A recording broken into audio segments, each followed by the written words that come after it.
j'ai un admirateur secret. Je préfère vous le dire directement, comme ça vous êtes fixés et vous bombardez pas dans les commentaires. C'est une storytime qui est encore actuelle, qui est encore en train de se passer. L'abonné m'envoie des messages tous les jours, comme quoi il y a des nouvelles choses tous les jours. Le mystère n'est pas résolu, donc elle a besoin d'aide et on va tous l'aider. Alors, il faut savoir que j'ai 19 ans, mais tout commence l'année dernière. Donc ça fait déjà 1 an. C'est énorme.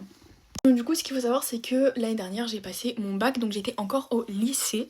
Et j'habite très proche du lycée, donc j'y vais à pied tous les matins et j'entre tous les soirs. Et cette fois-ci, sur le trajet, quand je rentre, je vois que sur tout mon trajet, il y a des petits cœurs un peu partout sur les poteaux, sur les murs, mais jusqu'à chez moi.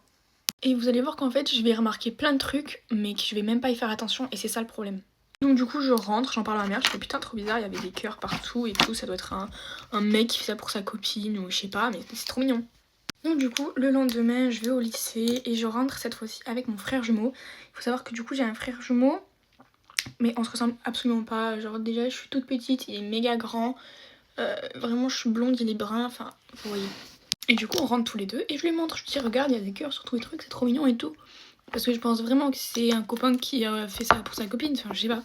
Sauf que, arrivé au dernier poteau où il y a le dernier cœur le plus proche de chez moi, il y a un V écrit sur le cœur. C'est la première lettre de mon prénom.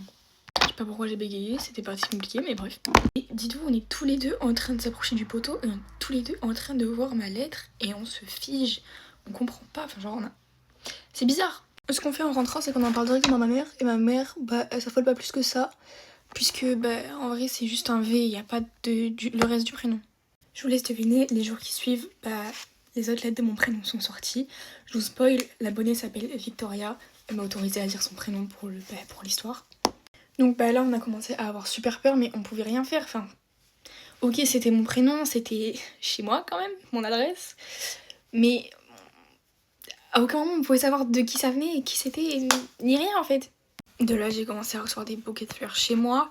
Un jour j'ai même reçu des bouquets de fleurs en cours. Genre dites-vous, il y a un pion, il est venu, il m'a donné des fleurs. Il y a mon copain dans ma classe. C'était pas mon copain qui m'a ouvert les fleurs. Et c'est là aussi que toute ma classe a appris, j'avais un admirateur secret et a commencé à m'aider également à comprendre qui c'était quand je leur ai tout raconté.